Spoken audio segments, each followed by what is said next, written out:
দ্বিতীয় শব্দ ছিল ফাস্তাজহারাহু, কোরআন পড়ে শেষ করে দেয় না।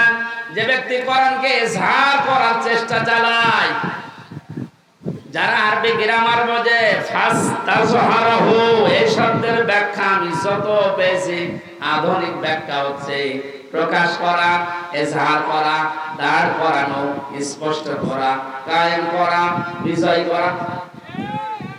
কোরআন যারা পড়বে ওই চারটা হক অনুযায়ী এবং কোরআনকে বিজয়ী করার জন্য যারা চেষ্টা চালাবে, এই সংখ্যা বাংলাদেশে কম না বেশি? একটা জরিপ পেয়েছিলাম, এই দেশের 100 জনের 15 জন মানুষ শুধু মন থেকে চায় যে কোরআনে কারিমে দেশে ফাস্তাজহারাহু এটা বিজয়ী হোক, আর বাকি 100 জনের 85 জন শুধু টানা মানায় আছে। দ্বিতীয় পয়েন্টটা হচ্ছে না। 3 নম্বরে কি ছিল? ফাহাল্লা হালালাহু ওয়া হারামা হারামাহু।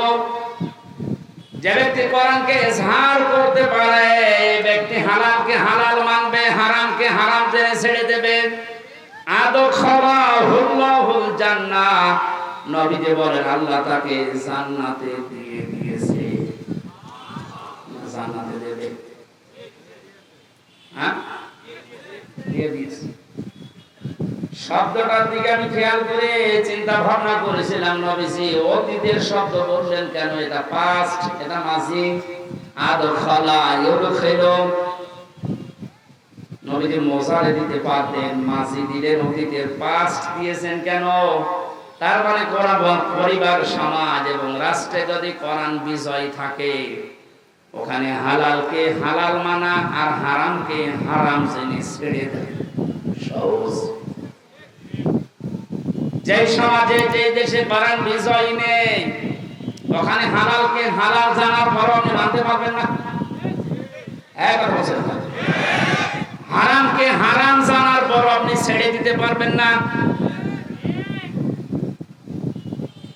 নাকি জায়গাগুলো দেশে নেই?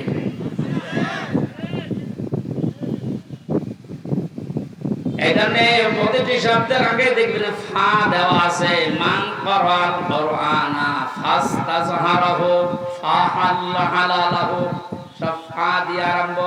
আর ব্যাখ্যা আছে, ফা শব্দটা আরবি গ্রামারে কোন ইস্তাওয়াতে ব্যবহার হয়।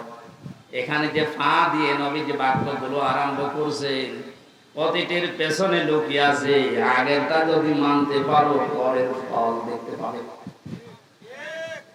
আপনি কোরআন পড়ছেন কি করে আপনি নিজে এবার টের পান? 4টা শর্ত মিলছে না। কোরআনকে ইজহার করার জন্য, বিজয় করার জন্য আপনার কোনো কার্যকারী ভূমিকা নেই। তাহলে হালালকে আপনি হালাল জেনে মানবেন কি করে? হারামকে হারাম জানার পরে ছেড়ে দেবেন কি করে?